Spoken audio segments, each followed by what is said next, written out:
ನಾನು ಮೊನ್ನೆ ಈಗೊಂದು ತಿಂಗಳ ಹಿಂದೆ ಮಹಾಲಿಂಗಪುರ ಪ್ರವಚನಕ್ಕೆ ಹೋಗಿದ್ದೆ. ಆ ಮಹಾಲಿಂಗಪುರ ಪ್ರವಚನಕ್ಕೆ ಹೋದಾಗ ಅಲ್ಲಿ ಒಂದು ಪಕ್ಕದ ಹಳ್ಳಿ ಚಿಮ್ಮಡ ಅಂತಿದೆ. ಆ ಊರಿಗೆ ಪಾದಯಾತ್ರಕ್ಕೆ ಹೋಗಿದ್ವಿ. ಆ ಊರಾಗ ಜಾತ್ರೆ ಮಾಡ್ತಾರ. ಎದರ ಜಾತ್ರೆ ಅಂದ್ರ ಕಿಚಡಿ ಜಾತ್ರೆ ಅಂತ ಮಾಡ್ತಾರ.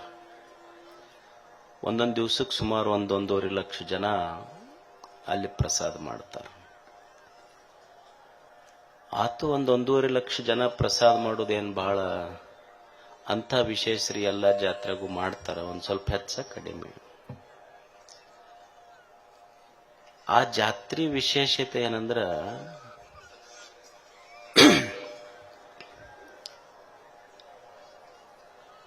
ಚಿಮ್ಮಡದೊಂದು ಜಾತ್ರೆ. ಆ ಜಾತ್ರೆ ವಿಶೇಷ ನನಗೇನವರು 1 ಲಕ್ಷ ಮಂದಿಗೆ ಉಣಿಸಿದ್ ದೊಡ್ಡದು ಅನ್ಸಿಲ್ಲ ನನಗೆ. ಈಗ ನಮ್ಮಲ್ಲಿ ಜಾತ್ರೆಗೆ ದಿವಸ 3-4 ಲಕ್ಷ ಮಂದಿ ಉಣ್ತಾರ. ಆದ್ರೆ ಆ ಜಾತ್ರೆಗ ಒಂದು ಬಹಳ ವಿಶೇಷ. ಈಗ ಜಾತ್ರೆಗೆ ಬರ್ತಾರ.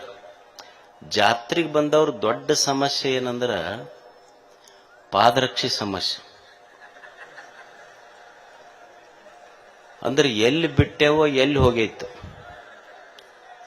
ಮತ್ತ ಕೆಲವು ಮಂದಿ ತಮ್ಮ ಹಳೆ ಬಿಟ್ಟು ಹೊಸವ ಹಾಕೊಂಡು ಹೋಗ್ಬೇಕಂತನ ಜಾತ್ರೆಗೆ ಬಂದಿರ್ತಾರ. ಅವರು ಈ ಪೊಲೀಸರೊಳಗೆ ಎನ್ಕೌಂಟರ್ ಸ್ಪೆಷಲಿಸ್ಟ್ ಅಂತ ಇರ್ತಾರೆ, ಕೇಳಿರಿಲ್ಲ ನೀವು? ಪೊಲೀಸರಿಗೆ ಎನ್ಕೌಂಟರ್ ಸ್ಪೆಷಲಿಸ್ಟ್ ಅಂತ ಇರ್ತಾರ. ಅಂದ್ರೆ ಎಲ್ಲಿ ಗುಂಡ ಹಾಕ್ತಾರ ಅವ್ರು ತಪ್ಪಂಗಿಲ್ಲ ಗುರಿ. ಹಂಗ ಇವರು ಪಾದರಕ್ಷೆ ಮಂದಿ ಎನ್ಕಾ ಸ್ಪೆಷಲಿಸ್ಟ್ಸ್ ಇವರೆಲ್ಲ. ಇದು ಎಲ್ಲಾ ಜಾತ್ರೆಗೂ ಸಮಸ್ಯೆ. ಬಂದ ಭಕ್ತರಿಗೆ ಆ ದೇವ್ರ ಗದ್ಗಿ ಧ್ಯಾನದಕ್ಕಿಂತ ಪಾದರಕ್ಷೆ ಧ್ಯಾನನ ಬಾಳ ಆಗ್ತೈತಿ. ಪಾಪ ಹೊಸವರ ಹಾಕೊಂಡು ಬಂದಿರ್ತಾರ, ದರ್ಶನರ ಆಗಬೇಕು, ಬಿಟ್ಟು ಹೋದ್ರೆ ಅವರ ಉಳಿದಿಲ್ಲ. ಎಷ್ಟೋ ಮಂದಿ ಸ್ವಾಮಿಗಳು ಬಯಸ್ಕೊಂಡಾರ ಅದರ ಸಲುವಾಗಿ. ಆದ್ರೆ ಚಿಮ್ಮಡಕ್ಕೆ ಹೋದಾಗ ಅಲ್ಲಿ ಹಿರಿಯರು ನನಗೊಂದು ಬಹಳ ವಿಶೇಷ ಹೇಳಿದ್ರು. ಅವರು ಅಜ್ಜರ ನಮ್ಮೂರಾಗೂ ಜಾತ್ರೆ ನಡೀತೈತಿ. ಜಾತ್ರೆಗೆ ಕಿಚಡಿ ಜಾತ್ರೆಗೆ ಸುತ್ತ 1.5 ಲಕ್ಷ. 1 ನಿಮಿಷ ಕೂಡ್ರಿ.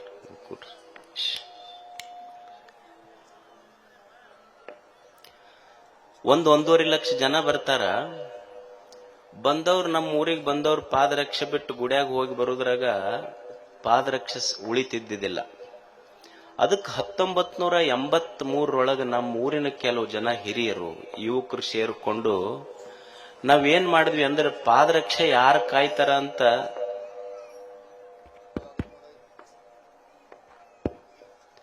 ಪಾದರಕ್ಷೆ ಯಾಕೋ ಆಗ್ತಾ ಇದೆ.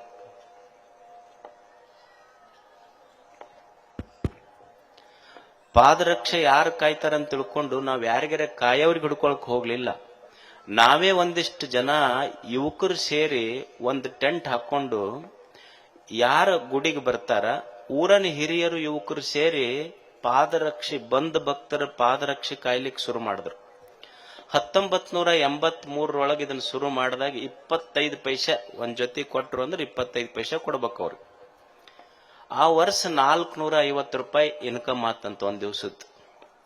ಇದನ್ನ ಏನ್ ಮಾಡ್ಬೇಕು ಅಂತ ಎಲ್ಲ ಹಿರಿಯರು ಯುವಕರು ಸೇರಿ ಅವ್ರು 9-10 ಮಂದಿ ಡಿವೈಡ್ ಮಾಡಿಕೊಂಡು ಇದರದ್ದು ಇಂಟ್ರೆಸ್ಟ್ ಮುಂದಿನ ವರ್ಷ ಕೊಡ್ಬೇಕಂದ್ರು 7,500 ರೂಪಾಯಿ ಆತಂತ ಮರು ವರ್ಷ. ಹಿಂಗ ವರ್ಷ ಬಂದಿದ್ದು 83ರಿಂದ ಇಲ್ಲಿವರೆಗೆ ಬೇರೆ ದುಡ್ಡಲ್ಲ, ಬಂದು ಮಂದಿ ಪಾದರಕ್ಷೆ ಊರಾಗ ಕಾಯ್ದ ದುಡ್ಡು 1,90 ಲಕ್ಷ ರೂಪಾಯಿ ಮಾಡ್ಯಾರ ಅವ್ರು. ಚಿಮ್ಮಡದ ಭಕ್ತರು. ಅದರಾಗ 30 ಲಕ್ಷ ರೂಪಾಯಿ ಊರಿಗೊಂದು ಮಹಾದ್ವಾರ ಕಟ್ಟಿಸ್ಯಾರ, ಇನ್ನೊಂದ್ 2-3 ಕಟ್ಟಡ ಕಟ್ಟಿಸ್ಯಾರ ಅಂತ. ಈಗ ಇನ್ನೂ 1,25-30 ಲಕ್ಷ ರೂಪಾಯಿ ಉಳ್ದೈತಿ. ಊರಿಗೊಂದು ಕಲ್ಯಾಣ ಮಂಟಪ ಮಾಡಬೇಕು ಅನ್ನುವ ಸಂಕಲ್ಪ ಅಲ್ಲಿ ಹಿರಿಯರ್ದು. ಯಾವುದು? ಪಾದರಕ್ಷಕ. ಇದು ಒಂದು ಚಪ್ಪಾಳೆ ತಟ್ರಿ ಅವ್ರಿಗೆ.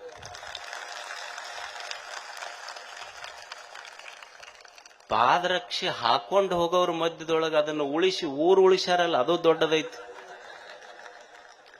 ಒಬ್ಬ ಒಬ್ಬ ಸಂತ ಬರಿತಾನ, ಇದು ಒಂದು ಭಕ್ತರ ಪಾದರಕ್ಷ ಕಾಯುವುದು ಐತಲ್ಲ, ಇದು ಒಂದು ಯೋಗ. ಇದು ಒಬ್ಬ ಸಂತ ಬರಿತಾನ, ಕೇಚಿತ್ ಜ್ಞಾನಾವಲಂಬಿನ ಕೇಚಿತ್ ಕರ್ಮಾವಲಂಬಿನ.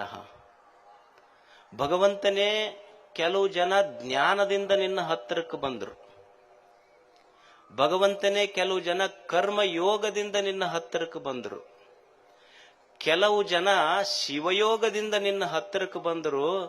ನಾವು ಜ್ಞಾನ ಯೋಗನೂ ಮಾಡಲಿಲ್ಲ, ಕರ್ಮಯೋಗನೂ ಮಾಡಲಿಲ್ಲ, ನಿನ್ನ ಹತ್ತಿರ ಬರ್ಬೇಕಂತ ಶಿವಯೋಗನೂ ಮಾಡಲಿಲ್ಲ.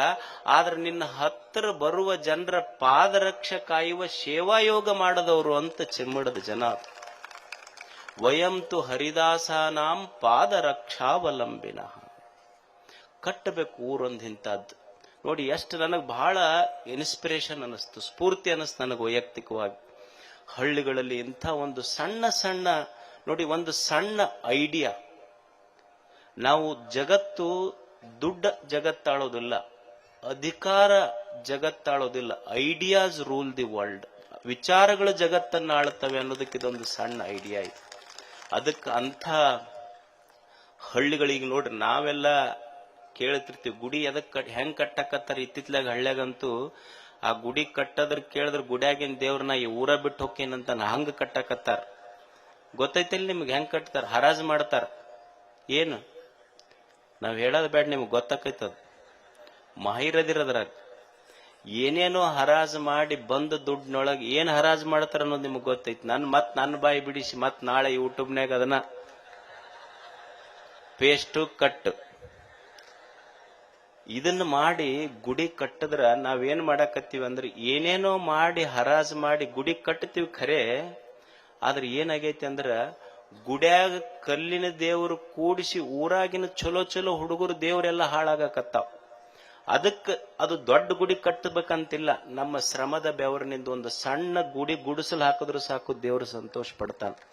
ಅದಕ್ಕೆ ಏನೇನೋ ಹರಾಜ್ ಮಾಡಿ ಊರಾಗ ಗುಡಿ ಕಟ್ಟುವ ಅವಶ್ಯಕತೆ ಇಲ್ಲ.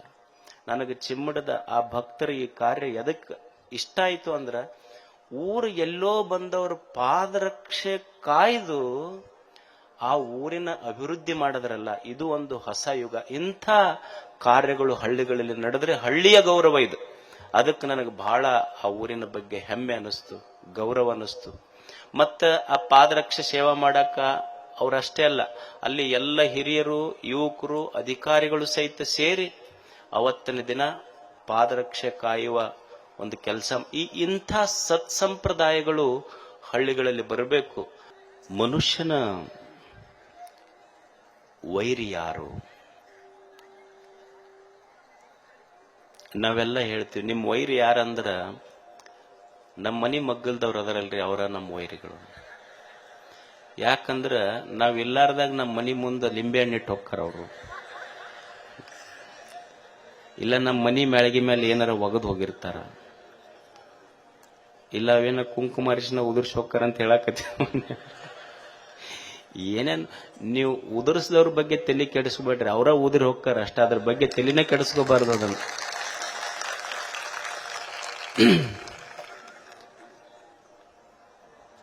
ಮನುಷ್ಯನ ನಿಜವಾದ ವೈರಿ ಯಾರು? ನಾವು ನಮ್ಮ ಮನೆ ಮಗ್ಗಲ್ದವ್ರ ವೈರಿಗಳಂತೀವಿ, ಅಥವಾ ನಮ್ಮ ಮನೆಯನವರ ನಮಗೆ ವೈರಿಗಳದಾರಿ ಅಂತೀವಿ.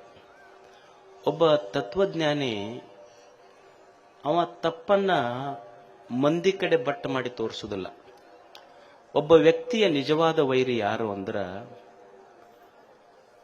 ತನ್ನಲ್ಲಿರುವ ಆಲಸ್ಯತನವೇ ಅವನ ನಿಜವಾದ ವೈರಿ ಅಂತ. ಆಲಸ್ಯಂ ಹಿ ಮನುಷ್ಯಾಣಂ ಶರೀರಸ್ಥೋ ಮಹಾನ್ ರಿಪು. ಮನುಷ್ಯನ ಆಲಸ್ಯತನವೇ ಅವನ ನಿಜವಾದ ವೈರಿ ಅಂತ. ಆಲಸ್ಯತನ ಅಂದ್ರೆ ಏನು? ಆಲಸ್ಯತನದ ಒಂದು ಅರ್ಥ ಏನಂದ್ರ ಓದಬಾರದು ಪಾಸ್ ಆಗ್ಬೇಕು, ಅಡಿಗೆ ಮಾಡಬಾರ್ದು ಹೊಟ್ಟೆ ತುಂಬಬೇಕು, ದುಡಿಬಾರದು ಶ್ರೀಮಂತರಾಗಬೇಕು. ಇದು ಆಲಸ್ಯತನ. ಓದಬಾರದು ಪಾಸರ ಆಗ್ಬೇಕು,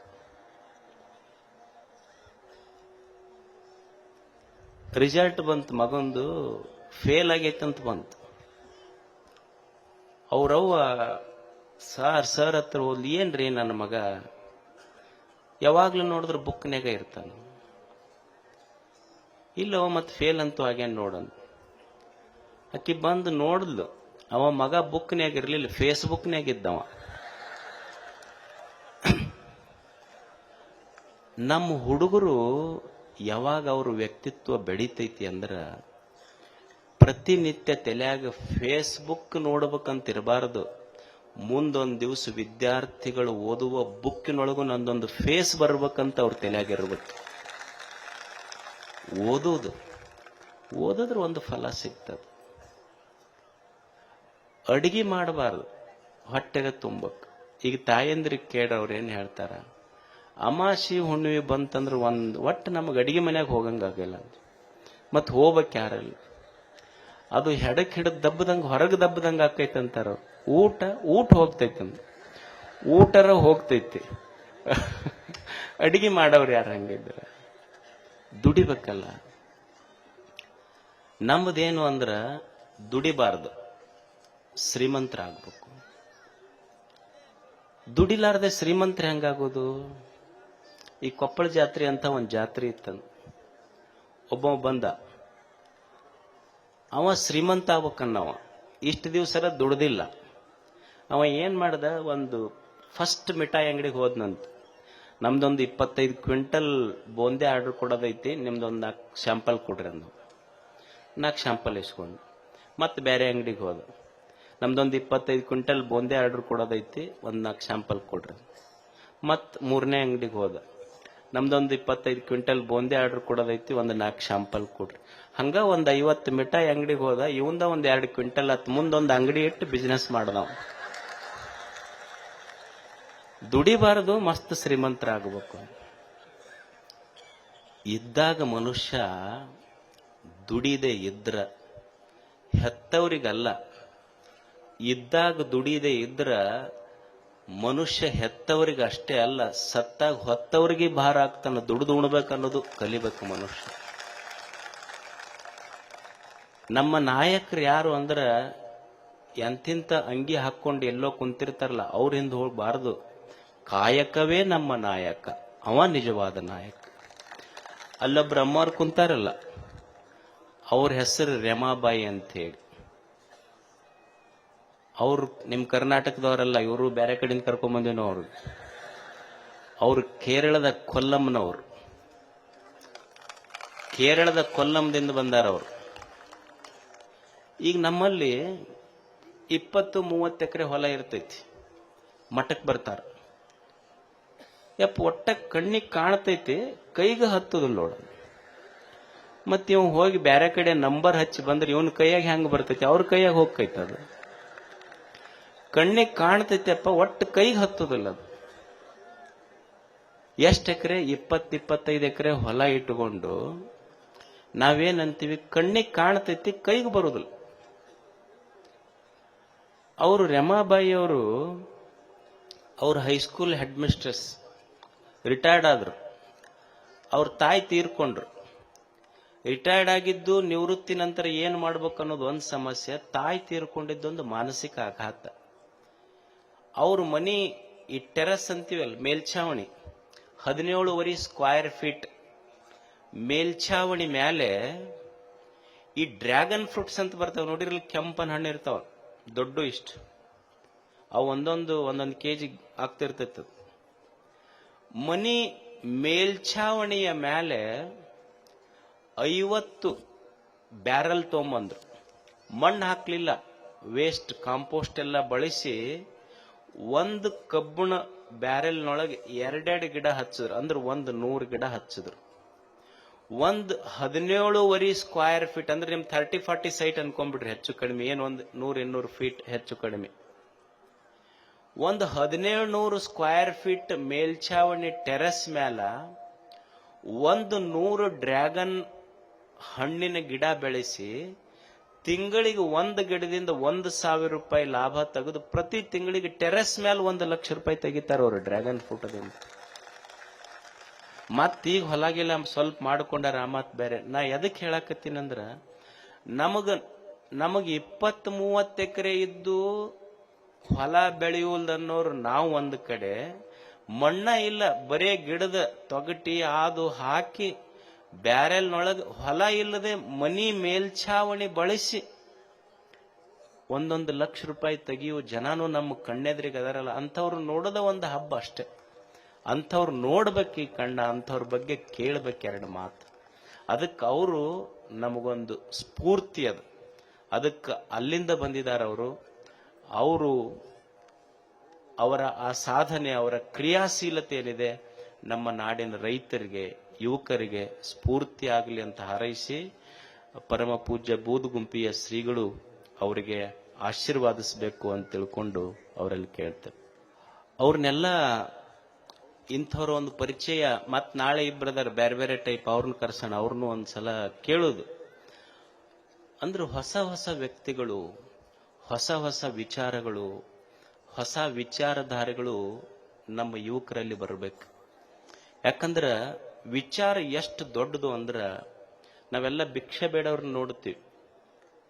ಬೆಳಿಗ್ಗೆದ್ದು ಖಾಲಿ ತಟ್ಟೆ ತಗೊಂಡು ಇನ್ನೊಬ್ಬರ ಮನಿ ಮುಂದ ಯಾರು ಭಿಕ್ಷಾ ಬೇಡ್ತಾರಲ್ಲ ಅವರು ಭಿಕ್ಷುಕರಲ್ಲ. ಯಾರು ಬೆಳಿಗ್ಗೆದ್ದಾಗ ಅವ್ರ ತಲೆಯಲ್ಲಿ ಒಳ್ಳೆಯ ವಿಚಾರಗಳಿಂದ ಹೇಳುವುದಿಲ್ಲಲ್ಲ ಅವರು ನಿಜವಾದ ಭಿಕ್ಷುಕರು. ಖಾಲಿ ತಟ್ಟಿರೋರು ಭಿಕ್ಷುಕರಲ್ಲ, ಖಾಲಿ ತಲೆಯಿಂದ ಹೇಳುವವರು ಭಿಕ್ಷುಕರಾಗ್ತಾರೆ. ಅದಕ್ಕೊಂದೊಂದು ಹೊಸ ವಿಚಾರಗಳು, ಹೊಸ ವಿಚಾರಧಾರೆ ನಮ್ಮ ಯುವಕರಲ್ಲಿ ಬರಬೇಕಾಗ್ತದೆ. ಇಂಥವರಿಂದ ಒಂದು ಸಣ್ಣ ಸಣ್ಣ ಸ್ಫೂರ್ತಿಯ ಶೆಲೆ ನಾವು ತಗೋಬೇಕು. ನಮ್ಮಲ್ಲಿರುವ ದುಶ್ಚಟಗಳನ್ನ ಕಡಿಮೆ ಮಾಡಿಕೊಂಡು ಹೊಸ ಬದುಕು ಕಟ್ಟಬೇಕು. ನಮ್ಮಲ್ಲೆಲ್ಲ ಏನಾಗಿದೆ, ನಾನು ಮಕ್ಕಳನ್ನು ನೋಡ್ತೀವಲ್ಲ, ಅವ್ರು ಎಲ್ಲಿ ಕುಂದಿರ್ತಾರ, ಎಲ್ಲಿ ಹೇಳ್ತಾರ ಗೊತ್ತಿಲ್ಲ. ಅಲ್ಲಿ ಉಗುಳೋದೊಂದು ಬಿಟ್ರೆ ಏನೂ ಗೊತ್ತಿಲ್ಲ. ಉಗುಳಿ ಹೊರಗೆ ದೇಶ ಕೆಡಿಸಿದ್ರು, ನುಂಗಿ ಒಳಗೆ ದೇಹ ಕೆಡಿಸ್ಕೊಂಡ್ರಷ್ಟೆ. ಇದನ್ನು ಬಿಟ್ರೆ ಮತ್ತೇನು ಮಾಡ್ಲಿಕ್ಕೆ ಆಗ್ತಾ ಇಲ್ಲ. ದೇವರು ಚಲೋ ಕಣ್ಣು ಕೊಟ್ಟಾನ, ಕೈ ಕೊಟ್ಟಾನ, ಕಾಲು ಕೊಟ್ಟಾನ. Unlimited energy with limited span of life. ದೇಹದೊಳಗೆ ಎಷ್ಟು ಶಕ್ತಿ ಇಟ್ಟನಲ್ಲ ಅದಕ್ಕೆ ಎಣಿಕೆ ಇಲ್ಲ. ಅಷ್ಟು ಶಕ್ತಿ ಇಟ್ಟು ಇದೊಂದು ದೇಹ ಕೊಟ್ಟಾನ, ಅದನ್ನು ಸರಿಯಾಗಿ ಉಪಯೋಗ ಮಾಡಿಕೊಳ್ರಿ. ಇಂಥವರಿಂದ ಒಂದು ಹೊಸ ಸ್ಫೂರ್ತಿ ಬರಬೇಕು ನಮ್ಮ ಯುವಕರಿಗೆ. ಅದಕ್ಕೆ ಅವ್ರು ಏನು ಯುವಕರಲ್ಲಿ ಇವತ್ತು ದುಶ್ಚಟಗಳದಾವ ಅದನ್ನೆಲ್ಲ ದೂರ ಆಗಬೇಕು. ಇಂಥವರಿಂದ ಹೊಸ ಸ್ಫೂರ್ತಿ ತಗೋಬೇಕು. ಎಲ್ಲೋ ಮೊನ್ನೆ ಯಾರೋ ಒಬ್ರು ಗುರುಗಳು ಹೇಳ್ತಾ ಇದ್ರು, ಒಂದಿಬ್ರು ಸ್ನೇಹಿತರಿದ್ರಂತ. ಅವರು ಇಬ್ಬರಿಗೆ ಗುಟ್ಕಾ ತಿನ್ನೋದು ಬಹಳ ಹವ್ಯಾಸ. ಅವರು ಸಿನಿಮಾ ನೋಡಕ್ ಹೋದ್ರಂತ. ಸಿನಿಮಾ ಮಾತ್ರ ಬಹಳ ಇಂಟ್ರೆಸ್ಟ್, 500 ರೂಪಾಯಿ ಟಿಕೆಟ್ ಕೊಟ್ಟು ಸಿನಿಮಾ ನೋಡಕತ್ತಿದ್ರು. ಇಬ್ರು ಹಾಕೊಂಡ ಕುಂತಿದ್ರು. ಅವ ಉಗುಳ್ಬೇಕಂದ್ರ ಸಿನಿಮಾ ನಡೆದೈತಿ, ಹೊರಗೆ ಹೋಗ್ಬೇಕಂದ್ರ ಆಗ್ತಾ ಇಲ್ಲ, ಯಾಕಂದ್ರೆ ಸಿನಿಮಾ ಹೋಗ್ತೈತಿ. ಅವ ಆ ಕಡೆ ಈ ಕಡೆ ನೋಡಕತ್ತಿದ್ದ. ಅವನ ಮಗ್ಲೊಬ್ಬ ಇದ್ನಲ್ಲ, ಅವ ಕೇಳಿದ, ಏನ್ ಆ ಕಡೆ ಈ ಕಡೆ ನೋಡಕತ್ತಿ? ಇಲ್ಲ, ಗುಟ್ಕಾ ಹಾಕೊಂಡಿನಲ್ಲ, ಉಗುಳ್ಬೇಕಾಗೈತಿ, ಬಿಟ್ಟು ಹೋದ್ರೆ ಸಿನಿಮಾ ಹೋಗ್ತೈತಿ, ಏನ್ ಮಾಡ್ಬೇಕು? ಏನಾಕೈತಿ? ಮಗ್ಲು ಕುಂತಾನಲ್ಲ, ಅವನ ಕಿಶದಾಗ ಉಗುಳಂದೇವ. ಇವ ಅಂದ, ಅಲ್ಲ ನನಗೆ ಅವನ ಕಿಶದಾಗ ಉಗುಳಂತ ಹೇಳ್ತೀಯಲ್ಲ, ಮತ್ತ ಅವನಿಗೆ ಗೊತ್ತಾಗೋದಿಲ್ಲ. ಮತ್ ನಾನ್ 4 ಸಲ ನಿನ್ನ ಕಿಶದಾಗ ಉಗುಳಿನ, ಗೊತ್ತಾಗೈತೆ ನಿನಗೀಗಂತ? 4 ಸಲ. ಅದಕ್ಕೆ ಇಂಥದ್ದು ತಗೊಂಡು ದೇಶ ಕಟ್ಟವ್ರಲ್ಲ. ಒಳ್ಳೊಳ್ಳೆಯ ಹೊಸ ವಿಚಾರ, ಹೊಸ ಬದುಕು.